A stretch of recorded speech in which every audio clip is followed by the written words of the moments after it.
हज़रत मोहम्मद ने इतना दुनिया के अंदर कलाम मोहम्मद दिया और कुरान शरीफ दी, उन्होंने भी शादी की थी। हाँ। शादी से कोई खलल थोड़ी पड़ता है। हम्म। तो उसको कहा सुन्नत पैगम्बरी। अच्छा। सुन्नत का मतलब जो मोहम्मद साहब ने किया उसको पालन करो। अच्छा। अगर गधे पर जो किताब है मुक़द्दस किताब कुरान शरीफ, गधे के ऊपर अगर कुरान शरीफ लाद करके हम ले जाएं तो गधा जो है वो दानिशमंद नहीं कहलाएगा, बिल्कुल। हाफिज़ नहीं कहलाएगा, मौलवी नहीं कहलाएगा। तो गुरु अगर ये कहे कि कल तू जब नमाज़ पढ़ने आए, पूजा करने आए, तो वो जो आसन है जिस पर तू बैठ करके नमाज़ पढ़ता है, बमे सज्जादा रंगी कुन, उसको शराब के अंदर डुबो के लाना। अच्छा।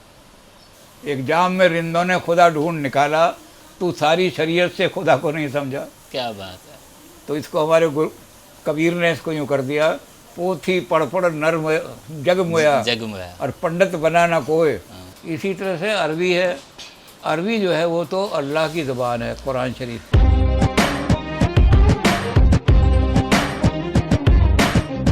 उर्दू के बारे में तो आप हमें बताते रहते हैं, उर्दू बोलते भी रहते हैं, उर्दू का आपके पास ख़जाना है, लेकिन कुछ अगर फ़ारसी और अरबी के बारे में हमें कुछ बताएं और इसके कुछ शेर बताएं, कुछ शेर सुनाएं, कुछ शायरों के नाम बताएं। तो फ़ारसी और अरबी ही इसमें हम बात करेंगे इस वीडियो में, सिर्फ़ और सिर्फ फ़ारसी और अरबी। फ़ारसी ईरान की पुरानी ज़बान है। फ़ारसी के हमें दो रूप मिलते हैं।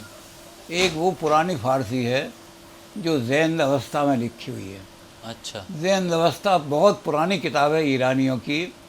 जब ये ईरानी वहाँ पर थे पारसी लोग, ये अग्नि की पूजा करते थे, आतिश परस्त कहलाते थे लोग। आतिश परस्त। अच्छा। आतिश परस्त जो थे वो आग की पूजा करते थे सारे के सारे। और ये आग की पूजा करने वाले जो थे ये अपने आप को आर्य कहते थे।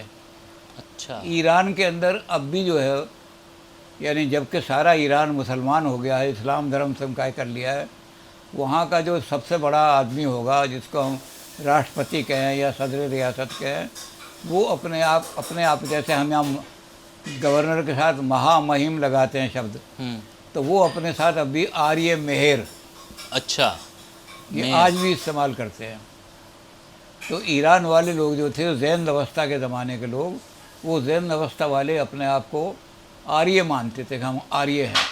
इसका कोई अगर जुमला बताएं, ये हमें समझ में क्यों नहीं आती, इसके अंदर क्या डिफरेंस हैं, यहाँ के लोगों को नहीं समझ में आती, लेकिन जो अरबी देश हैं, भले वो सऊदी है या पाकिस्तान के कुछ लोग हैं, ये समझ लेते हैं। तो इसका क्या कारण है कि हमारे यहाँ पे लोग नहीं समझते हैं? तो मैं बता रहा हूँ कि ईरान में वो फ़ारसी ज़ुबान बहुत ही मीठी ज़बान मानी जाती है। अच्छा। फ़ारसी ज़बान दुनिया के अंदर जो मीठी ज़बानें हैं, जिनको हम बहुत सुंदर ज़बान मानते हैं, तो उसमें फ़ारसी को बड़ा ही मीठी ज़बान माना जाता है। अच्छा। कंदे फ़ारसी। कंदे फ़ारसी। फ़ारसी तो कंद की तरह से मिठाई जैसे होती है। अच्छा। तो मिठाई की तरह से है फ़ारसी ज़बान। तो इसकी कुछ मिठास सुनाए ना।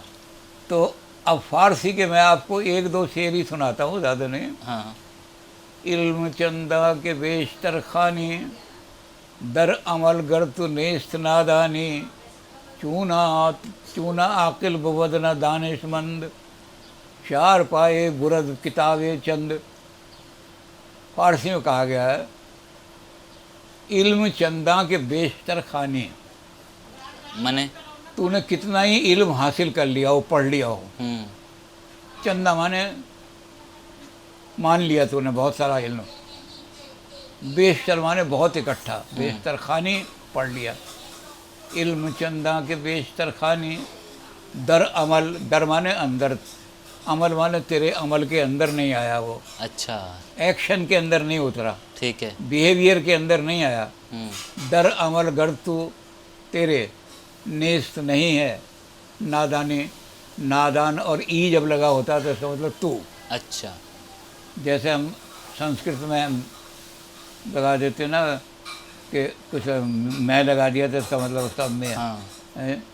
तो करदम माने मैं करता हूँ, तो इस तरह से उन्होंने ई लगा दिया। नादानी माने तू नादान है, तू बेवकूफ़ है।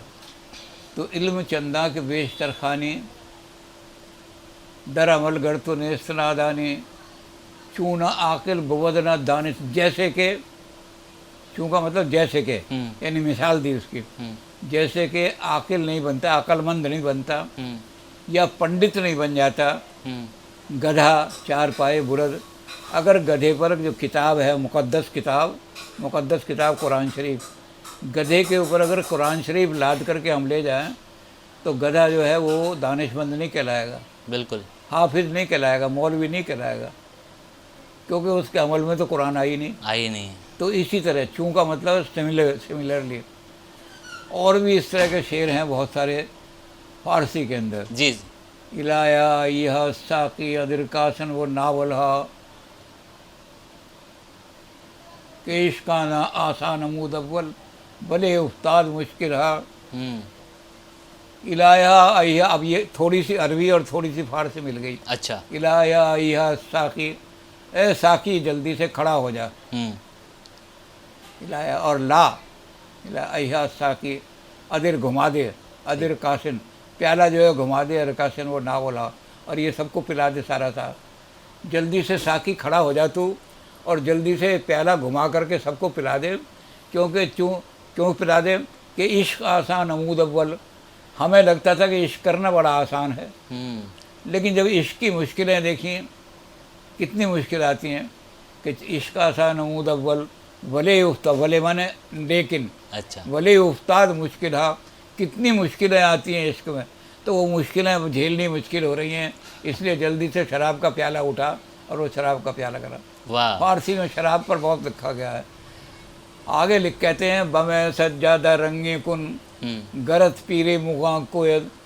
गुरु के ऊपर अगर विश्वास करना है तो कैसे विश्वास कर, पक्का विश्वास होना चाहिए उस्ताद पे है जी, उस्ताद पे या पीर पर, जो अपना पीर है। तो उसके लिए उन्होंने कहा है कि ऐसा विश्वास कर, पक्का विश्वास। बमे सज्जादा, मेहमान शराब, और सज्जादा का मतलब जिस आसन के ऊपर बैठ करके हम पूजा करते हैं, नमाज पढ़ते हैं। तो गुरु अगर ये कहे कि कल तू जब नमाज पढ़ने आए, पूजा करने आए, तो वो जो आसन है जिस पर तू बैठ करके नमाज पढ़ता है, बमे सज्जादा रंगी कुन, उसको शराब के अंदर डुबो के डालना। अच्छा, वाह। तो गुरु की बात पर विश्वास करके शराब में डुबो के ले जाओ। क्यों? क्योंकि यकीन रख कि सालक जो भगवान तक पहुंचा हुआ है, जिसने भगवान को प्राप्त कर लिया है, कि सालक बेखबर नाबूद, वो शायर जो है वही जानता है रास्ता। और ये विश्वास करके शायद ये गुरु मेरे भले के लिए कोई कह रहा है, क्योंकि जिसको रास्ता पता है वो कभी भी तुझे भटकाएगा नहीं। वो बेखबर नहीं होता रास्ते से, वो रास्ता पता है उसको किस रास्ता। तो तेरी परीक्षा लेने के लिए वो तुझे कह रहा है, और उसकी परीक्षा को पूरा कर दिया तूने, तो तू, हमारे यहाँ भी कबीर ने ये कहा है जी, कबीर ने तो उर्दू में कहा। तो ऐसे ही फारसी में बहुत सारी चीज़ें हैं। तो आपके फारसी के उस्ताद कौन हैं? फारसी के मेरे उस्ताद बहुत तकड़े आदमी रहे, जिनका ऊंचा नाम है। वो मुझे उर्दू भी पढ़ाते थे और फारसी भी पढ़ाते थे। अच्छा। उनका नाम था वाकिफ़ मुरादाबादी। ये थे कहाँ? ये कैंप कॉलेज में जब हम पढ़ते थे तो हमारे उस्ताद थे। अच्छा। तो हमें पढ़ाते थे दिल्ली के अंदर। ठीक। तो फारसी में भी पढ़ाते थे और उर्दू भी तो इनका सबसे बड़ा काम ये है कि उमर खय्याम ने जो फारसी में रुबाइयाँ लिखी हैं, उमर खय्याम तो ऐसे हैं कि वो शराब को ये मानते थे कि शराब जो है वो ये शराब नहीं है बोतल वाली। अच्छा। शराब कौन सी है? वो भक्ति की शराब है। हाँ, उर्दू में ये कहा गया है। ठीक है। एक जाम में रिंदों ने खुदा ढूंढ निकाला। हाँ, हमने एक जाम के अंदर जो डुबोया तो भगवान को पहचान लिया। वाह। एक जाम में रिंदों ने खुदा ढूंढ निकाला, तू सारी शरीयत से खुदा को नहीं समझा। क्या बात है। तो इसको हमारे कबीर ने इसको यूँ कर दिया, पोथी पढ़ पढ़ नर जग मोया, और पंडित बना ना कोई, और 2.5 अक्षर प्रेम का पढ़े तो पंडित होए। पढ़े सो पंडित। हम जो हैं वो रिंद लोग हैं, जब भक्ति की शराब में, हाँ, भक्ति की मस्ती की शराब में डुबकी लगाते हैं तो भगवान का सारा रहस्य हमारे ऊपर खुल जाता है। वाह। तो ये कह रहा है बमै सज्जादा रंगी कुन, हम्म। ये कौन सी शराब है? ये भक्ति की शराब भक्ति है। की शराब। जी। उस भक्ति की शराब में नशा है, मस्ती है। हाँ। तो सेना साहब कौन कौन तो- से शायर हुए हैं? तो बहुत बड़े हाफिज शिराजी तो गज़ल के मामले में ऐसा समझ लो कि उनके मुकाबले में कोई नहीं, इतनी गज़लें लिखी हैं उन्होंने। कि तो हाफिज शिराजी बहुत बड़े शायर रहे ईरान के। अच्छा। अल गज़ाली फ़ारसी में शायर तो नहीं रहे, लेकिन फ़लसफ़ा लिखने वाले इतने बड़े आदमी रहे जिन्होंने फ़ारसी का फ़लसफ़ा, उनकी जो किताब, उनकी जो थोड़ा सा है उसमें से अखलाक जलाली, इतना ऊंचा फ़लसफ़ा है अल गज़ाली का। फिर सादी हैं, शेख सादी ने जो सारा लिखा है। अब सादी जो थे फ़ारसी बोलते थे। सादी को लोगों ने कहा सादी तुम शादी कर लो, अच्छा। तो कहने लगे मैं लिखने वाला आदमी, पढ़ने लिखने वाला, वक्त नहीं मिलेगा, अगर बीवी आ गई तो इसलिए मैं तो मस्त आदमी हूँ, रिंद आदमी हूँ, फ़कीराना मेरा ज़िंदगी है। उन्होंने कहा नहीं, ये तो हज़रत मोहम्मद ने इतना दुनिया के अंदर कलाम मोहम्मद दिया और कुरान शरीफ दी, उन्होंने भी शादी की थी। हाँ। शादी से कोई खलल थोड़ी पड़ता है। तो उसको कहा सुन्नत पैगम्बरी। अच्छा। सुन्नत का मतलब जो मोहम्मद साहब ने किया उसको पालन करो। अच्छा। जो मोहम्मद साहब ने कुरान शरीफ, वो तो अल्लाह का फ़र्ज़ आया। अब जो मोहम्मद साहब की ज़िंदगी में काम हुआ, वो उन्होंने कुछ नियम बनाए तो वो सुन्नत हो गई। तो उन्होंने कहा तो सुन्नत पैगम्बरी है, पैगम्बर साहब ने भी शादियाँ की थी, तुझे क्या है? तो कहने लगा अच्छा चलो मैं कर लूँगा। तो शादी तो कर ली उन्होंने। अच्छा। लेकिन क्या हुआ कि अपने लगे रहते थे, गज़ल लिख रहे हैं, शेर लिख रहे हैं और मराकबे में समाधि में बैठे हुए हैं। तो बीवी घर में इंतज़ार करती रहती थी। अच्छा। तो एक दिन गए, वो गर्म पानी में, हांडी में गर्म पानी था। बीवी कहने लगी कुछ दाल वाल लेके आया ना? अरे मैं तो शेर लिख के लाया हूँ इतने। उसे गुस्सा आ गया, उसमें हांडी मारी फेंक के। तो ये बच गए, थोड़े नीचे हो गए। वो हांडी जो थी वो गर्म पानी तो दीवार में पड़ गया और हांडी की जो बोझ थी वो इनके गले में आ गई। ओ। तो ये भागे वहाँ से। तो आदमी कहने लगे ये क्या सूरत बना रखी है? तो सादिया आफत चे आमद बरसरी। अच्छा। तर्जुमा। ई लगाते हैं तो मतलब तेरे। अच्छा। सादिया आफत चे आमद बरतरी।